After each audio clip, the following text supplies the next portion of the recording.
Teamwork isn't just nice to have in business, it's the undisputed competitive advantage. When your team members work as a unified force, your whole operation benefits through higher productivity, thriving creativity, and unstoppable momentum. Welcome to the Impactful Teamwork Podcast, where we share with you strategies and tactics to help you develop game-changing teams so that you and your business can make a real difference in the world.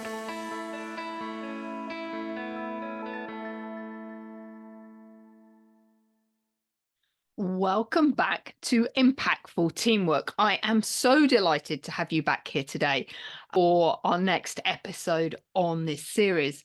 And today we are going to be talking about diversity and the importance of diversity in teams and how actually this unlocks innovation within your team.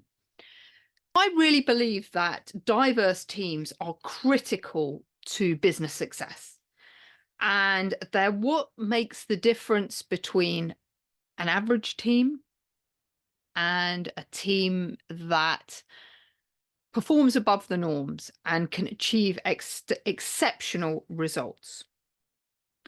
So the concept about diversity in the workplace has evolved significantly, I think we can all agree, in the last sort of 5 to 10 years.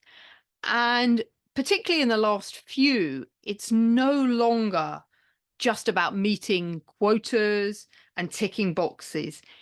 Diversity really encompasses a huge broad spectrum of issues, including gender, race, age, sexual orientation, cultural background, and importantly, and this is the one that I think we overlook a lot in the workplace, diversity of thought.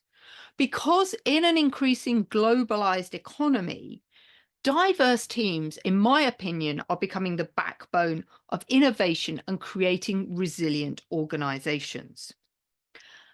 And this is such an important topic for business leaders because we really need to recognize that having diverse teams isn't about compliance or social responsibility. It's about competitive advantage because so many studies have shown that diverse teams are more creative, they're better at solving complex problems, and they're more adept at understanding and penetrating new markets. Dealing with all the rapid change that's going around us, we need to have diverse teams in place that can enable us to respond to all the diverse situations happening across the world. So here are a few key stats just to pique your interest as to why having a diverse team is so important. The first thing is a study by Josh Berwin showed that diverse companies, diverse teams, earn on average 2.5 times higher cash flow per employee than non-diverse teams. McKinsey also researched and discovered that inclusive teams are over 35% more likely to outperform their competitors. And People magazine also discovered that diverse teams make better decisions 87% of the time. So in this episode, what we're going to be doing is delving into how fostering a diverse workforce can lead to tangible business outcomes, including this enhanced innovation, improved employee satisfaction and retention, and ultimately superior financial performance. And we're also going to address today some of the challenges that leaders face when trying to build diverse teams. And I'm going to provide you with some really actionable insights on how you can overcome these. Because our goal here today is not just to create a diverse team, but also to create that environment where that diverse team thrives and where we foster an attitude of bringing in everyone's different perspectives so that we can truly get a holistic view of what's going on and really utilize and leverage all the amazing talent we've got in the organization. By getting all these diverse perspectives, we just have a much better picture about what's happening and can make much more informed decisions. So, as we talk today about how to create diverse teams, I'd just like you to reflect on your organization's current diversity and inclusion efforts and invite you to think about, are you merely scratching the surface, or are you really fully leveraging the full potential a diverse team can offer? What do we mean by a diverse team? Because it's really critical that we move beyond the traditional notions that often limit our understanding. Certainly, when I was growing up, an idea of diversity related primarily to maybe gender and your ethnic background. But actually, true diversity really encompasses so much more than that. It's a tapestry of attributes that include actually the cognitive diversity that everyone has, our different approaches to solving problems, our different thought processes, and our different perspectives. And also, importantly, experiential diversity. We've all had different experiences throughout our lives, different unique backgrounds, and each of these help us bring our own unique perspective to the table. It's only when we take this very holistic view of diversity do we understand the multifaceted nature of human identity, and therefore this vast potential for innovation and creativity that comes from such a wide array of different viewpoints and experiences. Let's kind of delve into the different types of diversity that exist, because we've got cultural diversity, and that reflects the varied cultural backgrounds and traditions that individuals bring to an organization. And this enriches the workplace with different perspectives on communication, teamwork, and problem solving. And gender diversity is often discussed. It remains a critical area for improvement, especially in women's leadership roles, where only 23% of the C-suite are made up of women. And that's a statistic from Women in the Workplace. We've also got a situation now in the workplace where we have more different generations working together in the same place. And this diversity of age also brings a wealth of wisdom and experience to the workplace and creates a really dynamic, vibrant place to work. And these diverse skills and educational backgrounds means that we can tackle challenges from multiple angles. And actually, for an organization, that's helping us get a more robust solution. And these diversity of backgrounds includes things like socioeconomic, geographic, diversity of ability. And it's really important that all of these voices get heard. And what I've talked about so far are perhaps what we might describe as tangible aspects of diversity, the visible aspects of diversity: race, your ethnic background, your age, and your gender. But there are so many invisible aspects of diversity, things like culture, marital status, thinking style, parental status, physical abilities, sexual orientation, education background, values, beliefs, gender identity, religious beliefs, military experience, socioeconomic status. All of these things are invisible. And I'd also like to add another area to that, which is all the neurodivergent characteristics that are now becoming very apparent in the workplace. And I think we can probably all agree that in the last definitely 5 years or so, this has become a much more prevalent topic. I know myself from my own experience of speaking to my friends, so many more of them have actually realized in the last 4 or 5 years that they are neurodivergent. They've never been diagnosed before with things like dyslexia or ADHD or the wealth of other neurodivergent types that exist out there. And I mean, here are just a few facts just to support that. Autism diagnoses have increased 787% in the last 2 decades. And the prescription for ADHD medication has jumped 800%. We're now beginning to realize that we need to appreciate all these neurodivergent perspectives because they bring a wealth of new creative information into the workplace. And as I've said, I have a number of friends that have recently been diagnosed in the last sort of 5 years as neurodivergent. And actually, for them, that's been so liberating because they've now began to realize what their value is and how they can contribute to an organization and do that a lot more effectively than they could in the past, where they thought they were kind of the odd one out. And I'm really cognizant of a colleague recently who shared that, this has just made such a difference to her life. It's become so liberating, and she can now embrace her neurodivergent characteristics and really use those to leverage and bring great value to the company she's working in. And we've talked on previous episodes about the fact that we live in this VUCA world, volatile, uncertain, chaotic, ambiguous world.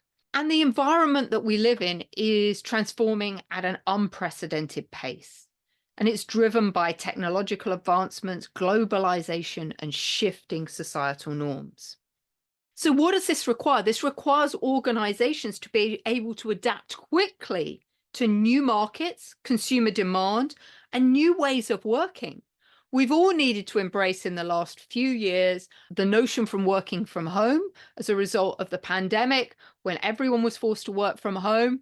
Now, there's a number of companies that have adopted a hybrid working policy just going forward. So we're all having to navigate this change in the way that all of us work together without even thinking about the global environment and how that's impacting the business as well. So when we've got diverse teams, we can get really diverse perspectives on what's happening. And this is going to enable us to respond to these global trends a lot more effectively. And this divergent thinking that comes from having a diverse team means that we're able to challenge the status quo. And that can foster this culture of learning and adaptation, which is so important for us going forward. So why do we need diverse perspectives? Well, it's because it gives us a richer understanding of the world around us, and that leads to better decision making and more innovative solutions. And it also allows us to navigate the complexities of a global marketplace with greater empathy and intelligence. And in fact, in the face of challenges, diverse teams have been shown to be more resilient because they can draw on a broader set of experiences and strategies to help move the business forward. So it's really important that as we're pulling all these diverse perspectives together, that we can foster a culture that supports this, where no one's view is shot down. Too often in organizations, we say we want new perspectives on things, but actually when somebody provides it, we see leaders shooting that down and shutting it down and saying that's not a great idea. And what I'd encourage and invite you to do is think about how can we take all these myriad of ideas and put them into a melting pot and see what comes out? Because I'm pretty sure that that result is going to be better than the sum of the parts. I'd like you just to think about, what is your own team's composition? How diverse are the perspectives represented in it? Are there any views or voices that you're missing that could potentially unlock some new avenues for innovation and growth? Because being diverse and embracing diversity is not just about being inclusive, it's also about being smart, strategic, and forward-thinking in a rapidly changing world. There's a huge business case, as I've already mentioned, for having a diverse workforce. And numerous studies have looked at the power of diverse teams and the fact that they're not just a nicety, they're actually a necessity to thrive in today's complex world. They're this kind of magic superpower. We talked on a previous episode about how teamwork is this superpower that can unlock a company's competitive advantage. Diverse teams are that superpower on steroids, right? That enables teams to become even more better than they were before. A McKinsey report found that companies in the top quartile for racial and ethnic diversity are 35 times more likely to have financial returns above the industry norms.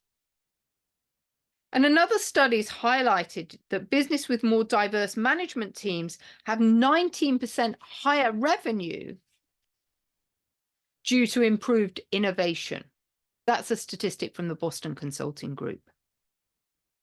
And then something from a company called Clear Company, who's noted that companies employing an equal number of men and women managed to produce up to 41% higher revenues. And the McKinsey study went on to show that these diverse teams, when we've got them, GDP could increase by an incredible 26%. So the more we're able to create a diverse workforce, actually, the more that improves the global economy by improving GDP in their analysis by up to 26%. That's pretty significant, right? Here's a couple of examples. A global tech giant revamped its product development team to include a mix of genders, ages, and cultural backgrounds.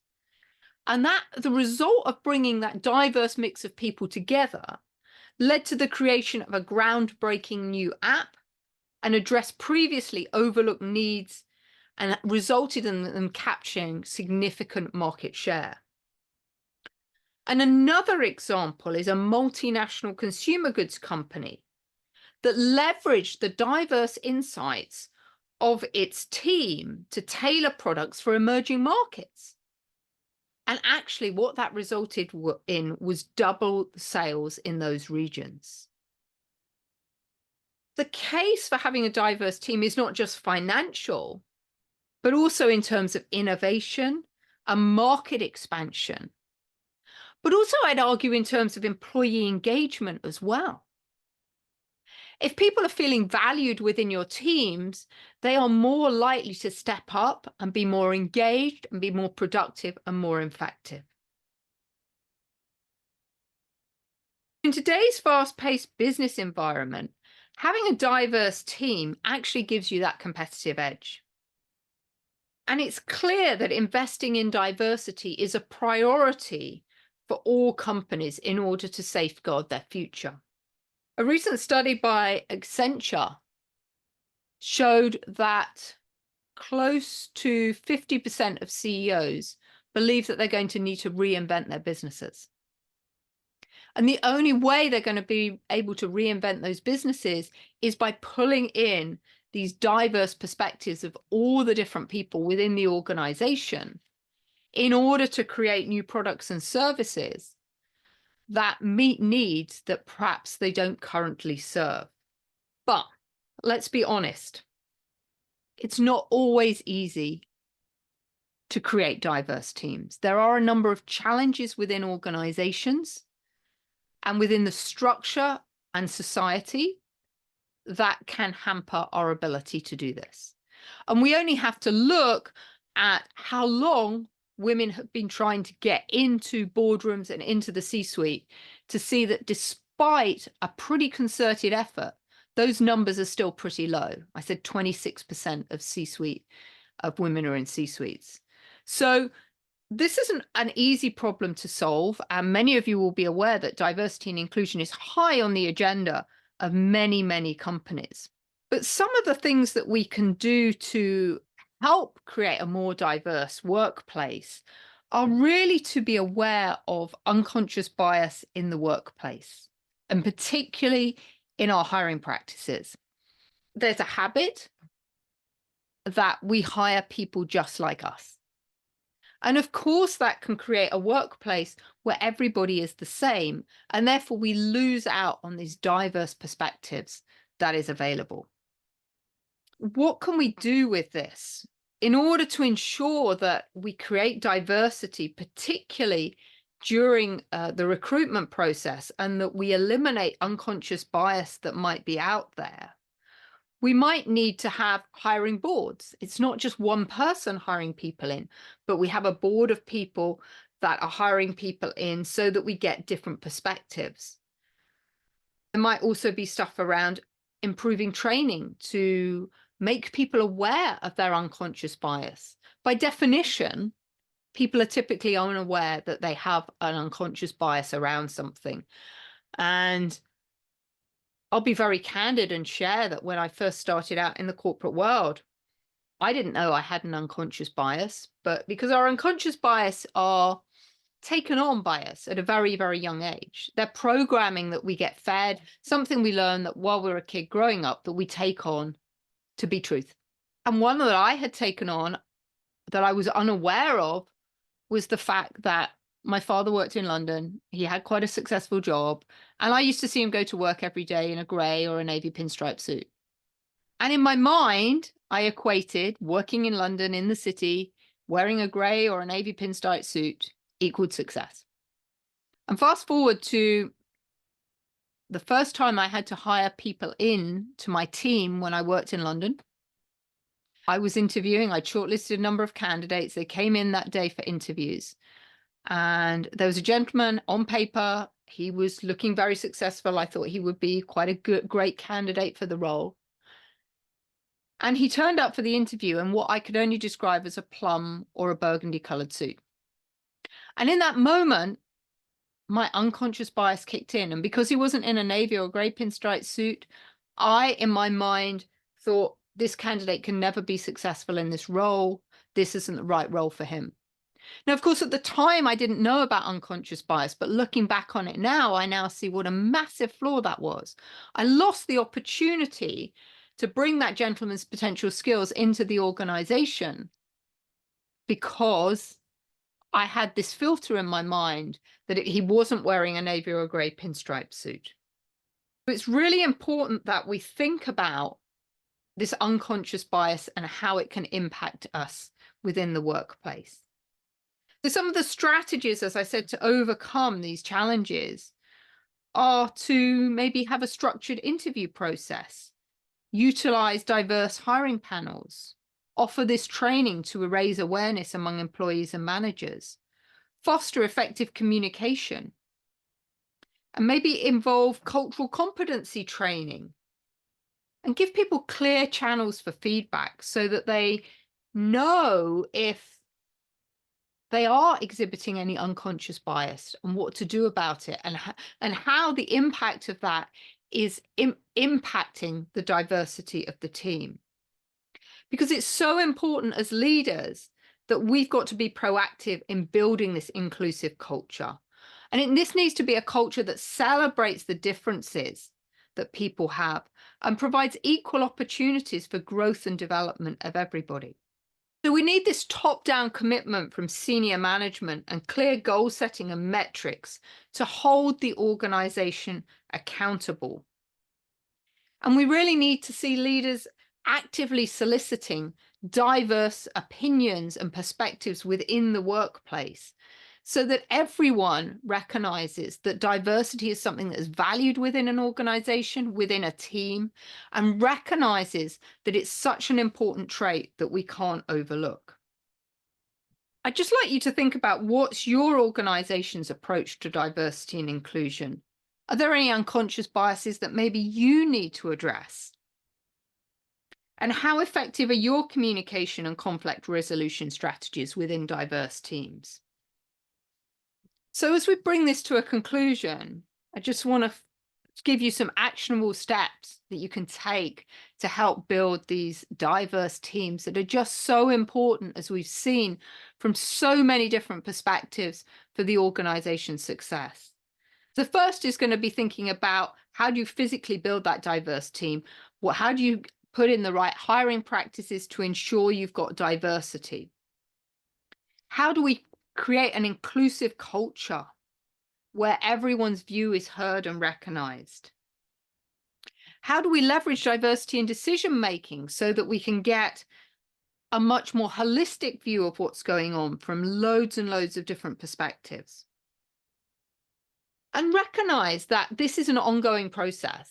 This is a very fluid process and things keep changing on a frequent basis. So we need to continually review and reassess the way that we're building our diverse teams to ensure that we're encapsulating all those different components. Remember, I spoke earlier on about all the invisible characteristics of diversity. We need to make sure we have those included as much as the visible characteristics of diversity. As leaders, you wield the power to enact change and really drive progress within your organization to help bring this diversity to life. And the journey towards building a truly diverse and inclusive team is both a challenge and an opportunity, right? It's a chance to redefine the workplace, spark innovation, and lead with a vision that embraces the richness of diverse perspectives. I encourage you to ask the hard questions and seek out new perspectives and really commit to creating this environment where every individual can thrive. So there's a lot that we've covered here today, talking about the importance of diversity in teams, and I hope you found it really interesting.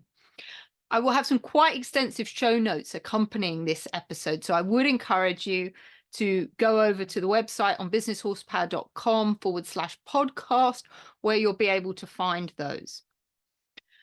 And for anyone just wanting to understand how they are making an impact in a team, I would also invite you to check out the new quiz that I've created especially for you on how to discover your impactful teamwork score.